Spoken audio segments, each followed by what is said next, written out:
would you look at that? Early Christmas gifts for all of Preds Nation of defeating the Blues twice in 3 games. Me hopes there's some good leftovers post-Christmas, as the Blues will be playing the Preds in St. Louis 2 days after Christmas for these Preds players to numb on. That's good eating, Johnny. And to quote a friend of the channel, Max Greenberg, if you're watching, you love to see it, Johnny. Before you fly off the handle, Johnny, take a deep breath. Ha, ha, ha, ha, ha. Does someone somewhere have a voodoo doll collection of this roster? As always, not helping. I guess the season's over. So, sit down silence. That was the plan. Why does it say placed on waivers? Nothing said. I have to talk about dumb moves and a Pets front office. What the hell did I just watch? Do I really need to be here for this at this point? I'm not having flashbacks to Game 4 against the Canucks last spring. At this point, Johnny, you can just splice together old intros. Cutie intro. Redemption take you home. Everybody's hands go up, way up, as the Nashville Predators defeat the St. Louis Blues by the final score of 5-2 Monday night inside the Enterprise Center in St. Louis, Missouri. Philip Forsberg's 12th hat trick of his career, second one in his career against the Blues, fourth one on the road, along with 2 assists by the captain, Roman Josi, helps propel the Preds to their 7th win in their last 10 games. Strangest thing to start this game off. Remember not that long ago when the Preds would give up the first goal against their opponents less than a minute in, and they even did it in consecutive games? Well, tonight the Preds decide to flip the script, because under 30 seconds into the game, Ryan O'Reilly is behind Joel Hofer's net. He's in net for the Blues in this one, because the Blues dare start Jordan Binnington in back-to-back starts against the Preds. Ryan O'Reilly gets it out front to Philip Forsberg, who picks a spot over Hofer's left shoulder and snaps it in, up and over, and just like that, quickly into this game, the Preds are off to a rising start, up 1-0. Unfortunately, though, shortly thereafter, the Blues would get a power play chance to try and square this thing back up at 1. UC Saros gets caught with a delay of game penalty, sending the puck straight out. But fortunately for the Preds, the Blues can't get themselves organized, and the Preds kill it off. Fast forward to about the halfway mark of the first period. Justin Falk for the Blues is able to lob it straight ahead over plenty of Preds and Blues players, and then Hugh McGinn is able to skate into the Preds zone, somehow gets by Nick Blankenburn, somehow gets by Nicholas Hague, and then sets up Dvorsky, and he is able to snap it by UC Saros, tying this game at 1. Luki Evangelista tries to get that one back. Under 6 minutes left to go in the first, but he hits the post behind Joel Hofer. Under 5 minutes left to go in the first period, Braden Shen and Nicholas Hague get into a tussle. Give the slight edge in this one to Hague. Okay, about 90 seconds left to go in the first period now. You have Michael McCarron and Joel Hofer, who had a previous incident in the first. Well, they trade words again, and yeah, okay, I can understand, because this happens in every game when you're wanting to protect your star players, or in this case, your netminder. Here comes Cam Fowler to defend his goalie. Okay, that's fine. Oh, what's Logan Mayer doing coming in? Okay, 2-on-1. I guess Michael McCarron can't handle that. And then what? Matt Luff? Okay, come on, refs, get in here. This isn't all fine and dandy. Let's have a laugh at 3 Blues players trying to go after Michael McCarron. And I got stuck with the Blues broadcast of this. Yeah, no. You'd be complaining if the shoe was on the other foot. I don't need a 3-on-1 advantage here in a physical situation. Fortunately, there's no man advantage situation for the Blues, as there shouldn't be. Period finally comes to an end. Cooler heads would prevail. Preds outshooting the Blues by a 2-1 margin. margin, but alas, are tied at 1 after 20 minutes. Preds, impressively, would start the second period off exactly the same as they started the first period off. In the Blues' end of the ice, about 90 seconds into the second period, Nick Perbix down the right wing Blues board gets it over behind the net to Michael Bunting, who keeps control and just comes from behind before Joel Hofer can react, and then wraps it in, his 9th of the season. The Preds reclaim their lead up 2-1. Hey, NHL GMs around the league who are in a playoff spot right now and need depth players for a nice long playoff run in the spring. Give General Manager Barry Trotz a call. He'll be expecting it so that he can put more pieces in the draft cupboard for the 2026 and maybe 2027 draft upcoming.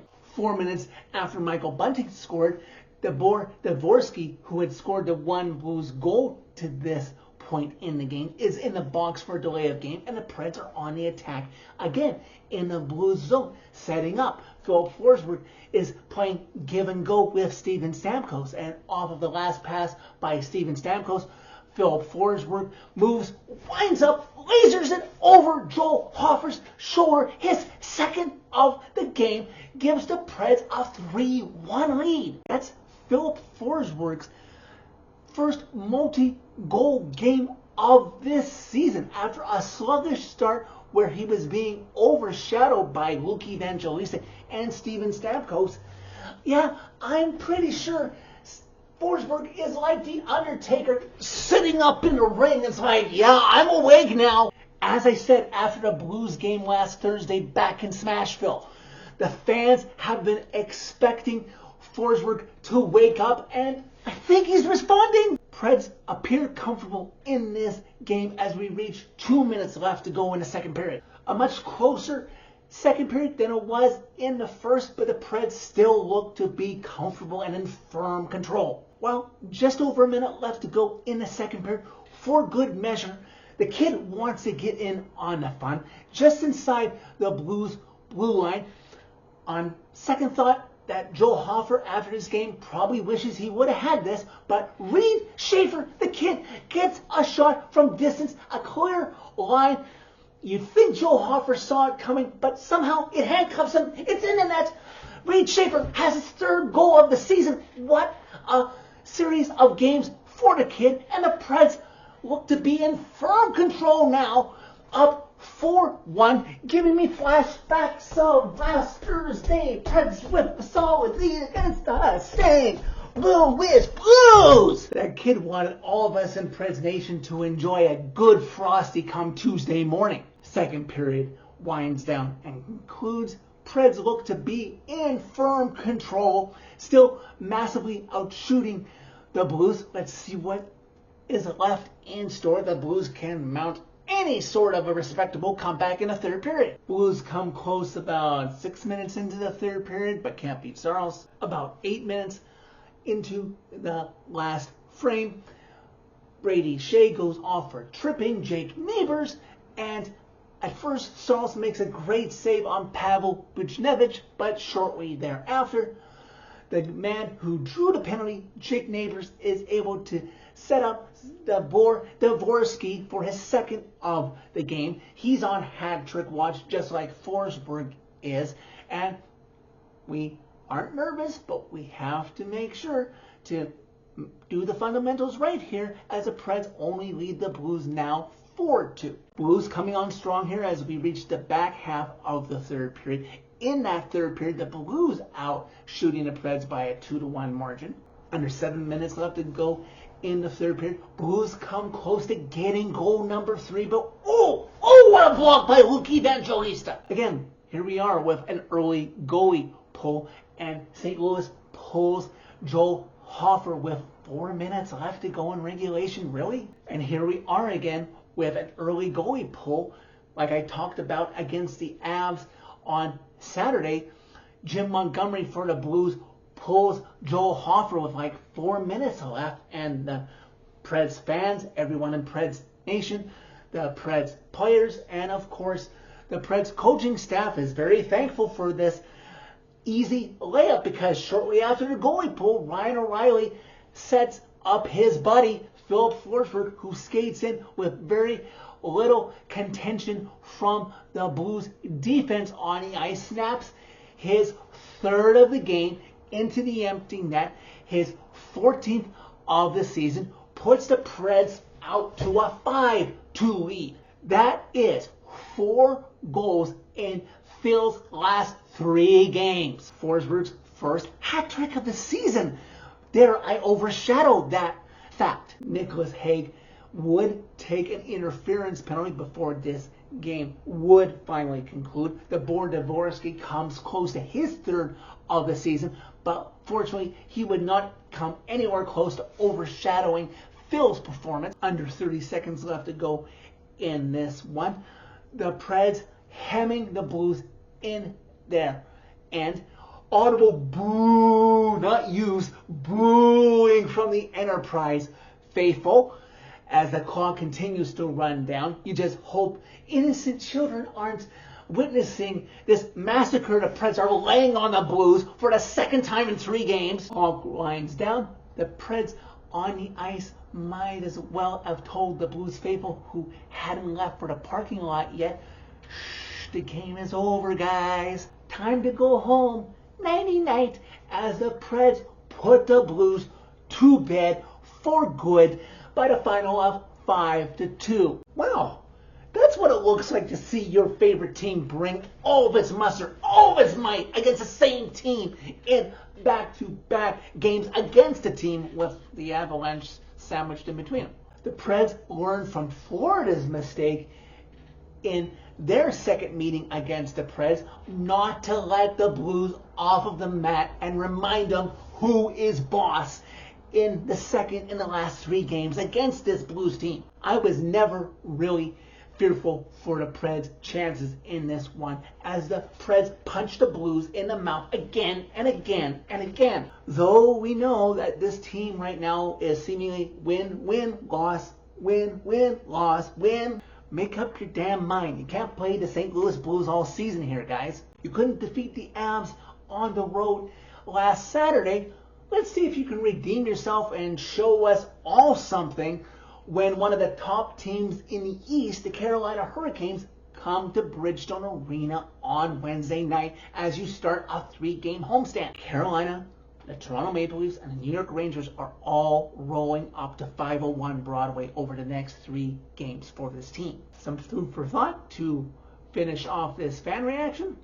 Thanks to Alex Doherty on X for this tweet. The Preds are tied with 3 other teams for the 2nd most wins since American Thanksgiving. How about that? Do with that as you will. I will try to stay calm and reserved until I see just a little bit more after this hole the Preds dug themselves to start the season, as they try and try and try to climb out of it to see if they can make the final, how many games are we? Final 50 games left to go in this season. So that's it for this video. Thank you very much for watching. As always, as a Preds win puts me in a much better mood, click like if you like this video. Click subscribe if you really like it. You can find my social media and interact with me during every Preds game by clicking on a channel name. Tell all your friends about redemption and that everyone deserves a chance at redemption. Look at number 9 right now through his last 3 games. Don't you dare miss a chance to witness redemption.